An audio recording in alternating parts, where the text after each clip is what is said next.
Hi guys, hi again.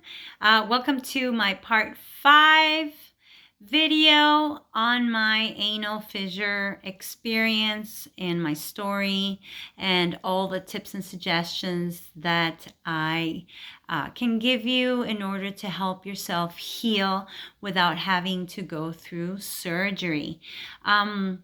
If you haven't seen any of my previous videos, part 1 all the way to part 4, I recommend that you go back and see those first because I get into detail about everything, about my story, the foods, the diet and the regularity of that, and the consistency of the poop.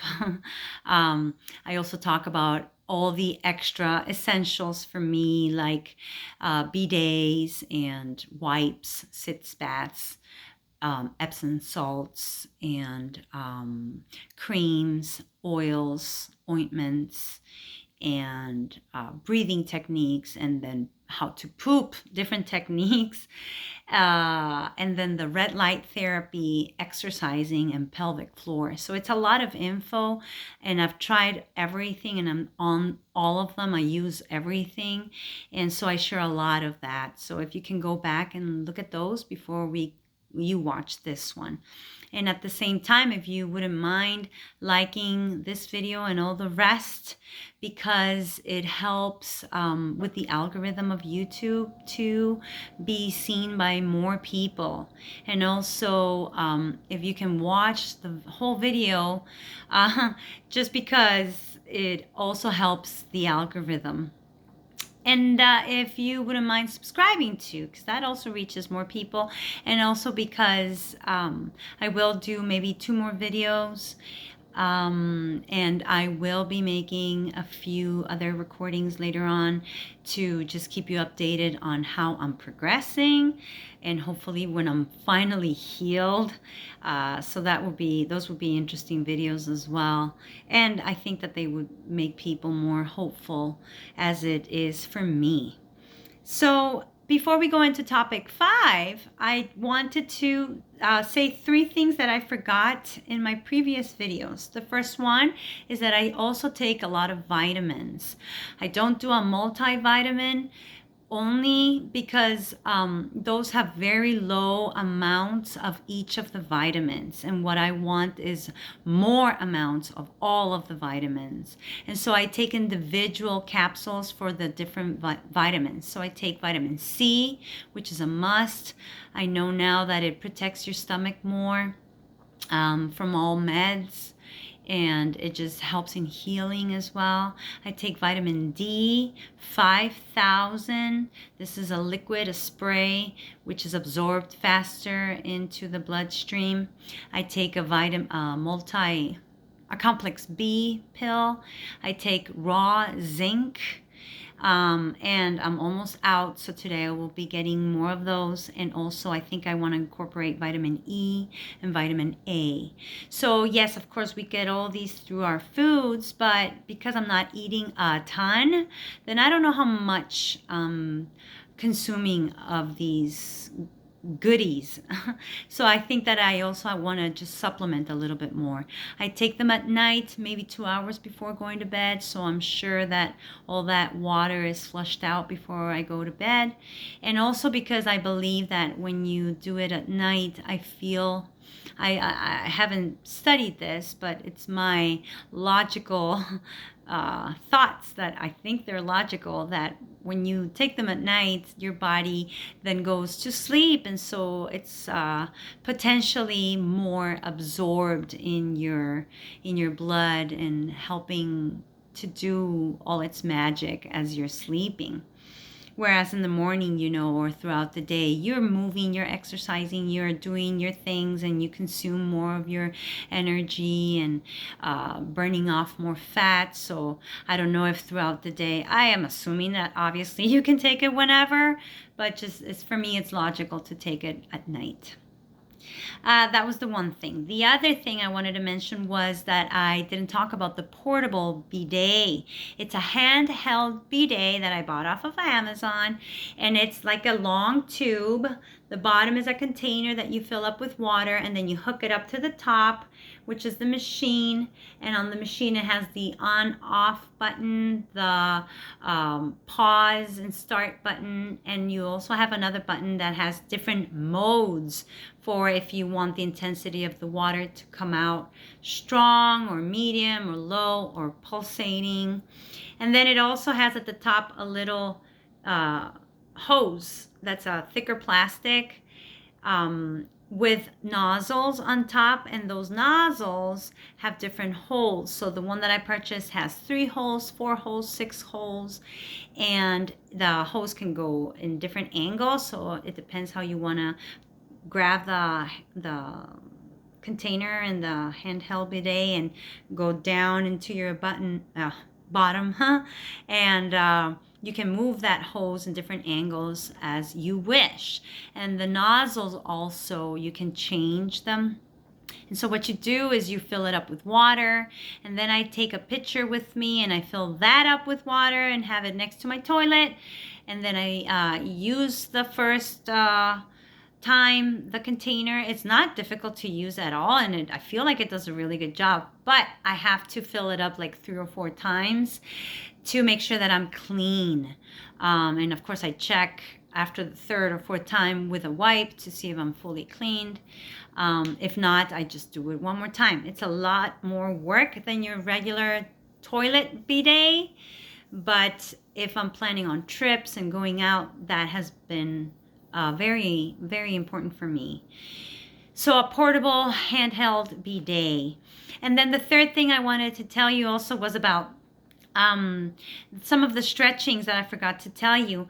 I also, and you can look this up, go into the child pose on the floor, and this pose helps to, relax all that bottom area. And I always do that every day, and it gives relief. And I stay there 20, 25 seconds, and I go back, and then I do it again. And it's helped a lot, like relax that area so the pain kind of eases.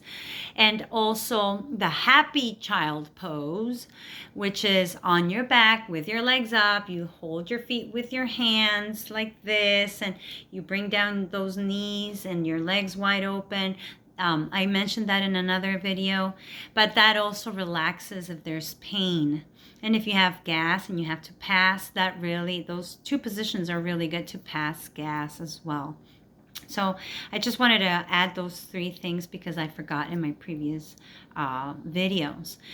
So then the next topic that I wanted to talk to you about was what do I do when I go out on my outs and abouts around town, and also on my future trips, because I have 2 trips coming.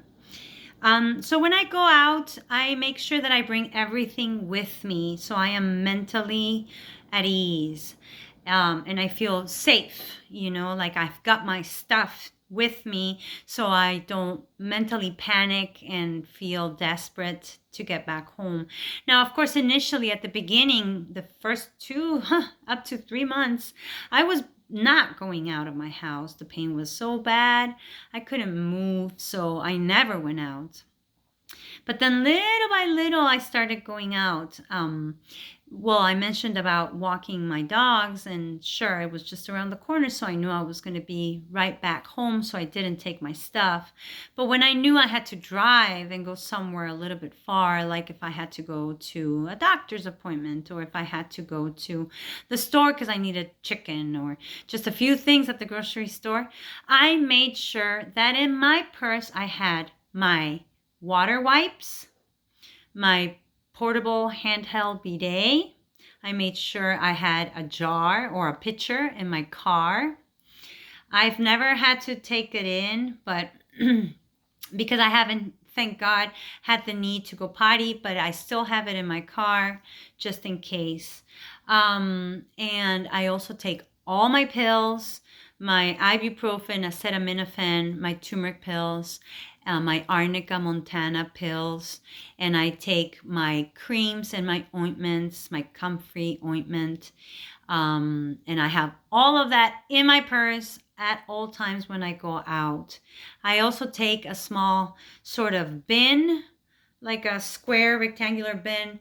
If I need to go number 2 and I'm out, and I don't find a restroom, I will use it to go in the back of my car and go number 2. I don't care as long as I am at ease mentally. If I have to do that, I will. That bin is in my car all the time. And if I need to use it for an emergency, it's there. And I make sure that I also have a bag from the grocery store or from whatever, plastic bag. So if I do go, I can pour the wipes. I can put the wipes in there and just close it up and find another bathroom or get home and then dispose of it and then clean that bin, tossing it in the toilet and then cleaning it really well. But all those things have really helped me feel at ease when I have to go out. And also when I have gone out to eat with my family, for instance, we've gone out to eat at restaurants maybe like 3 or 4 times since I've been feeling better. Not initially, like I said, but when I do go to those restaurants, I take everything I said, but then I also take a little vegetable concoction in a Ziploc bag or in a lunch bag, so I can mix it in with the food I'm going to order at the restaurant. So I take spinach, I mix in my flax seeds, my almonds, I put maybe 2 or 3 other veggies in there, just a little bit, not a lot, just so I can pour it into my salads that I'm going to be ordering in a restaurant. Excuse me. And so when we've gone to restaurants, I haven't ordered anything fried or anything of junk food. What I've done is simply salads, and I try to get a salad that has a chicken or that it has eggs in it, and then as soon as the waiter or waitress goes away, I pour in my concoction without anyone seeing me, and I mix it all up just so I make sure that I'm eating my high fiber vegetables and everything that can make me go potty. Because if you only order the salad from the restaurant, sure, fine, but usually they don't put a lot, you know. They do the big salads, but it's usually just the lettuce and tomatoes and cucumbers. I don't only want that. I want a little bit more just to continue with my regularity. And I for sure order our grilled chicken, not fried. I don't eat the croutons. I take them out, or I specifically say I don't want them, or an egg in there. And if it comes with bread, some restaurants will give you bread. I do not touch those at all. And everyone's happy. My family's eating whatever they want, and I'm eating my salad, and I'm happy. Whenever we have gone out to eat, I've felt so good because I'm out and about. I see people, I see humans. I'm not stuck in my house anymore, and it's really been good for me. And everyone's eating what they want, and I'm sticking to my way right now until I heal. But definitely doing all those things and having all those things with me has given me a peace of mind. So that's just a one little piece of advice when you're going out. Then, since I'm going to be going out on 2 trips in the car that will last 3 hours, the one trip, and then the next trip in a month is going to last 2 days in the car. So I'm a little bit nervous about all these things, but again, if you're prepared, then you will feel better. So this weekend I'm traveling for 3 hours in the car with my dogs, my family, and I am taking absolutely everything with me.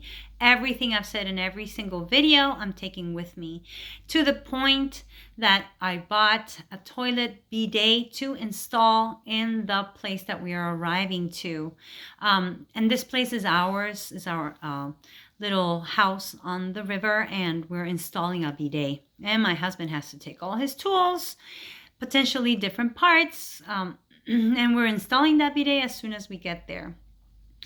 But if for some reason that doesn't work and it gets complicated with the piping of the toilet or any other issue, I'm taking my portable handheld bidet as well. And my pitcher and everything else, everything I've told you. the wipes. Thankfully, this place also has a tub, so I will be continuing with my sitz bath. It's just for Memorial Weekend, which is a holiday here in the USA. So we're going Friday, Saturday, Sunday, and Monday. So I'm going to be away from home for 4 days. I'm nervous, but I'm preparing for it. I'm also going to be taking all my foods, of course, my olive oil, my coconut oil, flax seeds, chia seeds, hemp seeds, almonds, quinoa, brown rice, everything that is healthy is coming with me. All my pills, my vitamins, my creams, my absolutely everything is coming with me. Now, for those 3 hours in the car, I'm a little nervous about that. I am definitely taking one of my couch cushions with me, the softer ones. I'm taking my heating pad and I'm taking ice packs, my clay ice pack, which is moldable and thin. So it's not a thick ice pack, because those are not nice to be sitting on. So, and definitely taking a cooler with more ice packs in there so that clay pack stays there nice and cold. And I will be using them in my car. I will be taking my red light therapy device that has a USB port that can hook up to my car if I need to use it right there in the car for those 3 hours. I don't think so, but you never know. I'd rather be prepared. And I'm keeping them all in hand around me, not in the trunk. So if I need to go to it, I'll go to it. And then I'm going to continue drinking my water on this trip. And if we have to stop 3, 4, 5, 10 times for me to go pee, I will do it because I'm not stopping with my water. Now, that can stop certain people from drinking water when we go on trips. That's not a good thing. So my plan is to be drinking sip, sip, sip, maybe every 5 minutes, 2 sips, 5 minutes, 2 sips throughout my trip. I cannot let go of that because I am not getting constipated. Oh, my Miralax as well, I'm going to be taking. The stool softener. And if I have to get off and pee on the road, I don't care. I'll tell my children to come out of the car and cover me up with towels. I don't care. I'm not stopping my routine. And I'm sorry, but my family has to kind of accommodate to my situation right now, unfortunately. But because they've suffered with me, they know how difficult this has been, and I know that they will be helpful. And if I have to pee outside of the door of my car, I will. And my kids are going to have to help me. No shame. And then if I need to change positions in the car, my passenger seat will go all the way back. So I will be going back and turning to my side and laying and propping that cushion up so I can be on my side, and then I can swap to the other side. I don't think 3 hours is too long, but definitely sitting for too long with a fissure, it gets to be uncomfortable. And I am so sorry for any of you that is working that has to be sitting down for so long. I don't know how you guys do it, so wow, good for you, and I'm sorry that you have to go through that. But I think that we have to do everything in our power to help us, to make us comfortable, but to continue living, because it's amazing how alone you can be, and you just want the best for yourself, and having to go on trips makes me nervous, but I'm not going to stop doing them because of this. I need to continue my life. That's the way it has to be, and that's what I'm doing. So that's what I wanted to talk to you about today.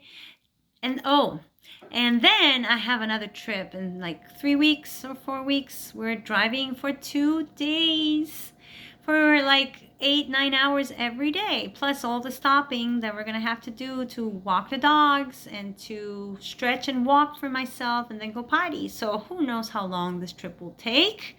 I'm not looking forward to that.